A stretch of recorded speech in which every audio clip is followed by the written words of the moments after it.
फाजिल अहमद जो कि आरजेडी समर्थक है, वो भी इस वक्त हमारे साथ जुड़े हुए हैं। फाजिल अहमद जी, आज बिहार बंद, लेकिन आज से एक दिन पहले आने कल ही ज्ञानेश कुमार मुख्य चुनाव आयुक्त, उनकी तरफ से यह बात कही गई कि शुद्ध मतदाता सूची को तैयार करने के लिए एक्सरसाइज हो रही है। यहां पर कोई गलत या फर्जी वोटर ऐसा ना हो जो कि मतदाता सूची में है उसको हटाना है, और जो नहीं है और वो अगर सही है तो उसको ऐड ऑन करना है।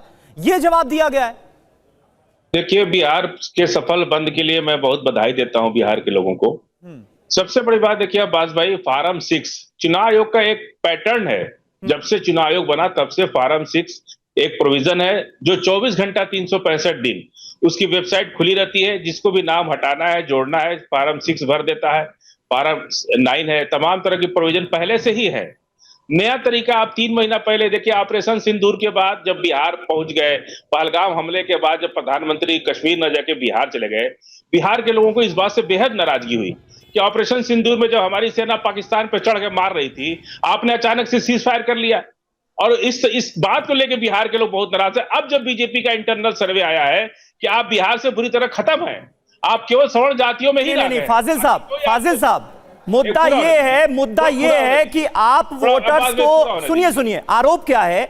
आरोप यह है कि ऑपोजिशन वोटर्स को भ्रमित करने की कोशिश कर रहा है। 2003 की जो लिस्ट है वो चुनाव आयोग की वेबसाइट पर वोटर लिस्ट पहले से ही मौजूद है। अब अगर किसी को अपग्रेड कराना है तो उन्हें अपने कागजात देने की जरूरत नहीं है। उनके अगर बेटा बेटी वोटर्स बनना चाह रहे हैं तो उनको भी अपने माता पिता के कागजात देने की, दस्तावेज देने की जरूरत नहीं है। ये तो एक नॉर्मल प्रोसेस है। 22 साल पहले भी हुआ था, अब भी हो रहा है। नहीं, देखिए 2003 चला, 2025 चल रहा है। इस बीच में कितने लोकसभा, कितने विधानसभा के, कितने नगर निगम के, कितने ग्राम पंचायत के चुनाव हो गए जी। तो 2003 से क्या लेना देना है? अब तो जो 2003 में बच्चा पैदा हुआ होगा, आज कितना 22 साल का हो गया होगा। 17 साल में आप उसको वोटर बना। 2003 से ये लेना देना है, 2003 से ये लेना देना है कि अब तक वही वोटर लिस्ट चल रही थी। गहन परीक्षण जो हुआ था वो 22 साल पहले हुआ था और अब हो रहा है। चुनाव से 3 महीना पहले, चुनाव अब 3 महीना ही रह गया है, तमाम चीजों की तैयारी चुनाव आयोग को करना है। ऐसे समय में आपने एक नया शगुफा छोड़ दिया, इससे लोगों को दिक्कत हो। लेकिन फाजिल जी एक बात बताइए, ये चुनाव आयोग की तरफ से क्लियर किया गया है, अब तो ये भी क्लियर कर दिया गया तमाम संशय कि सिर्फ बिहार तक सीमित नहीं है, आगे असम में भी होगा, इसके बाद पश्चिम बंगाल में होगा, जहां जहां चुनाव होने वाले हैं 2026 में, 2027 में, जहां भी चुनाव होगा हर जगह होगा। एक तरह से एक्साइज का ये पूरा पहलू है, तो फिर दिक्कत किस बात की है? अब बात भाई, पार्लियामेंट में कोई बिल आया इसके लिए? हमारे पास चुनाव आयोग में फार्म 6 का, 7 का, 8 का, 9 का प्रोविजन है। जब एक पुराना प्रोविजन लेके हम चल रहे हैं और लगातार चुनाव आयोग 5 साल अपनी एक्सरसाइज करता रहता है। चुनाव आयोग कोई सरकार नहीं है। चुनाव आयोग ज्ञानेश कुमार की तरफ से बोला गया, क्लियर किया गया कि संविधान का जो अनुच्छेद 326 है, इसके तहत ये सारी एक्सरसाइज हो रही है। यानी संविधान में उनको ताकत मिली हुई है इस बात की। नहीं, ताकत सुन लीजिए, ताकत तो बहुत कुछ मिली हुई है। ताकत तो बीजेपी से मिल रही है ना उनको। अच्छा, ताकत संविधान से नहीं मिल रही, ताकत बीजेपी से मिल रही है। और चुनाव आयोग को जिस तरह से चंडीगढ़ में आपने देखा, वो किसको ताकत कहां से मिली? ठीक है फाजिल साहब, देखिए काफी बातें होंगी। अवधेश जी सारी बातों को, आपकी बातों को और धनंजय जी की बातों को बहुत ध्यान से सुन रहे थे।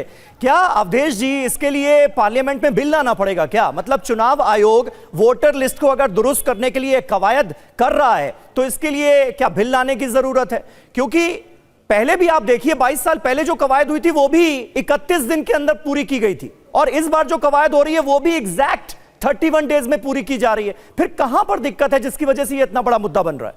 नहीं तो आपने समीर, आपने स्वयं उत्तर दे दिया कि 2002 में जो रिवीजन हुआ था जी, वो 15 जुलाई से 14 अगस्त तक हुआ था। हाँ। उस समय तो कोई हंगामा नहीं हुआ, बिल्कुल यही, मतलब इतना ही समय उस समय भी लगा है। और होने के बाद 1 अगस्त को आपका जो है, जो एक अस्थाई जिसको बोलते हैं कि एक प्रोविजनल लिस्ट आ जाएगी, उसके बाद 1 महीने आपके पास समय है डालने के लिए। तो ये चुनाव आयोग पर इसके पहला तो है फैक्चुअल सिचुएशन क्या है, दूसरा जो ये बात कह रहे हैं फाजिल भाई या कोई भी वहां कह रहा है, तो सुप्रीम कोर्ट सुनवाई कर रहा है, संवैधानिक है नहीं, वो तो सुप्रीम कोर्ट फैसला कर देगा। 10 तारीख को है। लेकिन सुप्रीम कोर्ट की सुनवाई के 1 दिन पहले ये इस प्रकार के बंद आयोजित करने का क्या उद्देश्य हो सकता है? तो अगर आप गहराई से ध्यान देंगे तो राहुल गांधी जी पिछले लंबे समय से इस देश की सारी संवैधानिक संस्थाओं को जनता के नजर में और दुनिया की नजर में पूरी कांग्रेस पार्टी इस समय वो संदिग्ध बना दो। ठीक, कि पूरी सत्ता जो है, सत्ता के दबाव में सुप्रीम कोर्ट है, चुनाव आयोग है, ईडी है, सीबीआई है, मीडिया है और एक फासिस्ट प्रवृत्ति का शासन है। इसको सत्ता का नैतिक अधिकार नहीं है क्योंकि चुनाव तक रिगिंग करके जीत रही है। तो ये जो पुराने समय के जो एक अतिवादी कम्युनिस्ट पार्टियां होती थी जिसमें एमएल थी, माओइस्ट, उस प्रकार की भाषा बोल के देश में एक उत्तेजना पैदा करो। अब सेकेंड बात पर आते हैं, वो पहले से कर रहे हैं। ईवीएम पर 40 रीट को सुप्रीम कोर्ट ने सुनवाई किया और 40 रिजेक्ट हो गए, फिर भी ईवीएम पर प्रश्न उठना बंद नहीं हुआ। कांग्रेस पार्टी बिहार, यूपी, उड़ीसा सब जगह जनता के द्वारा नकारी जा चुकी है। नहीं अवधेश जी, लेकिन यहां पर आप मुद्दा भी तो देखिए, लोग भी तो परेशान हो रहे हैं ना, मतलब आम वोटर भी तो परेशान हो रहे हैं। आधार कार्ड मान नहीं रहे आप, मनरेगा कार्ड मान नहीं रहे, राशन कार्ड मान नहीं रहे, तो लोग भी तो परेशान हो रहे हैं। उस पर फैक्चुअल सिचुएशन पर आते हैं। पहले देखिए, ये और पहले बात तो है कि बहुत जल्दी जल्दी हो रहा है। एक उत्तर आपने दे दिया। पिछले 4 महीने से चुनाव आयोग क्षेत्र क्षेत्र असेंबलीज वाइज मीटिंग कर रहा है। 5000 मीटिंग हो चुकी है। मैं चुनाव आयोग के पक्ष को बोलने के लिए नहीं बैठा हूं। एक भी मताधिकार रखने वाला व्यक्ति मत के से वंचित होता है तो यह भारतीय संविधान पर, चुनाव आयोग पर प्रश्न चिन्ह खड़ा होगा। उस पर कोई भी उसके साथ कोई समझौता नहीं हो सकता है। लेकिन ये प्रोसेस बहुत कारणों से आवश्यक है कि बिहार की जो स्थिति थी, पहले आप जानते थे कि हाई कोर्ट ने जंगल राज कहा था।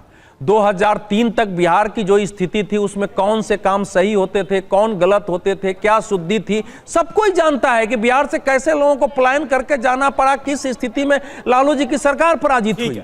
तो ये तो आवश्यक है एक बार रिवीजन होना ना। ठीक है, यानी कि अवधेश जी आपको ये जो पूरी कवायद है वो चुनाव से पहले। सर एक लाइन और सुनिए। नहीं सुनिए, बीजेपी सभी पार्टियों ने बीएलओ नियुक्त किए हैं, सभी पार्टियों ने नियुक्त किए हैं। बीजेपी ने करीब 60,000 के आसपास किए, आरजेडी ने करीब 52-53 हजार नियुक्त किए हुए हैं, जेडीयू ने करीब 32-33 हजार और पार्टियों ने, वो सब जमीन पर जाके काम कर रहे हैं। ठीक है।